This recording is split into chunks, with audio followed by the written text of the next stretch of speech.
YouTube should be a place where you can go to talk about whatever it is you want to talk about, regardless of whether you're about to receive hundreds of comments saying, Gemma, what the fuck are you on about? Why? So with that in mind, let's talk about how Hannibal Lecter in the TV show Hannibal is the problematic Fave of the gender representation revolution. I say problematic Fave because whilst he breaks down these boundaries of how gender is presented, he's also hunting, killing and cooking people. But, you know, beggars can't be choosers. I'm just gonna see myself out. Hear me out, okay? Hear me out. So Hannibal is the titular character in this crime drama TV series, okay? He's arguably not the main character of the series, Will is, but he is definitely an important character. If you were to go into this show knowing nothing about what the show is actually like, you would go into this show presuming a couple of things about Hannibal Lecter as a character. You would presume because he is the titular character, and a lot of the time the main characters in crime and action and thriller type genres do fit into this stereotype, you would expect his character to be, you know, the rugged, white alpha male in his 40s. He would be strong and rugged, probably dealing with some deep emotional issues that he sorts through using alcohol, but only the mankind's of alcohol. Mankind's. That, coupled with the knowledge that you may have in that Hannibal is a cannibal, that is only going to further strengthen the expectation that the character that you will get of Hannibal Lecter in this series is going to fit into this alpha dominant stereotype. And I warn you, I'm about to use words such as masculine and feminine and male and female, but as we all know here, gender is a social construct. So with that bearing in mind, please, I'm using those terms as a shorthand because it's fun to look at this sort of thing. When you're starting the show, you're like, okay, the character of Hannibal Lecter does fit into this stereotype. He is very dominant, he has a very alpha personality, he is charming, he's a gentleman, he is polite, he is charismatic, he has a troubled past, maybe in a different way than necessarily other crime time TV dramas. I don't think many people have eaten their sister, but oh well. We see him pursue Alana, a woman, and that is a very rugged heterosexual thing for you to do there, Hannibal, well done. And the way that he dresses as well, and he presents himself, he's always wearing suits, he's always well tailored, he's got those smart lines, even his jobs are very respectable and, you know, don't do anything to conflict with this educated gentleman persona that he has. He's a doctor, he's a psychiatrist, he was a surgeon. So yes, in both his work, his personality and his presentation, he fits into this traditional masculine box. It's not really a box, that was a splat, but then Brian Fuller does something which is really cool, and that is, he goes, yes, Hannibal does have all of these masculine traits, but he also is really, really feminine as well. So what am I talking about here? What is feminine? What is femininity?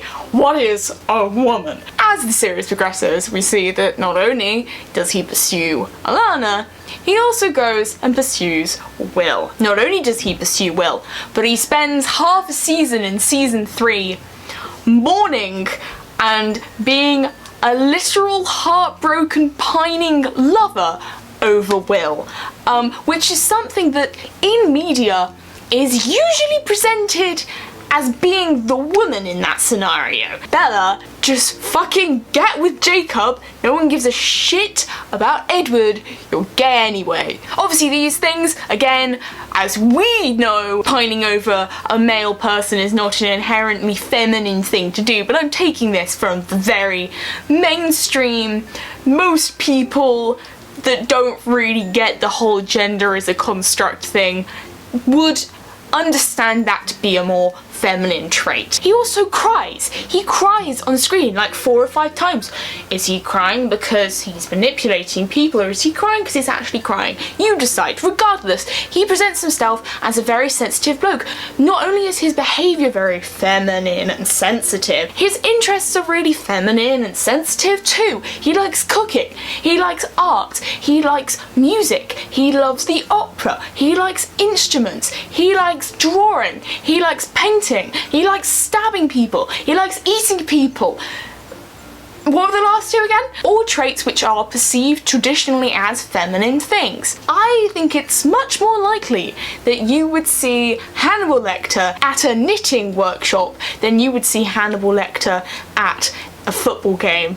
I don't think there's many main male characters that you can say that about. Even the way he dresses, he's dressed in these very tailored masculine suits, but look closer and these suits are anything but just the plain, simple, masculine lines that you would traditionally associate with menswear.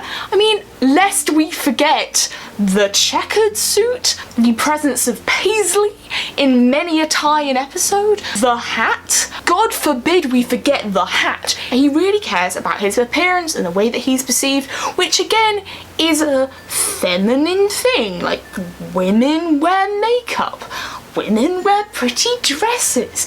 There's so many quotation marks in this, I'm actually losing my mind and also breaking my fingers. And like, what's even more amazing about this is that it's like completely in balance. He's presented as complicated and as diverse in his gender presentation as most people are, but ironically enough, most people aren't in TV shows. A lot of the time, people are very definitely put into, this is a masculine character, this is a feminine character, this is a woman, and that's pretty much the conversation that's had. So, I'm saying, despite the aforementioned killing and eating of people, Hannibal Lecter is the unofficial poster child for well-developed gender presentation in media. That was my thesis. Goodbye. See you soon. Goodbye. Great.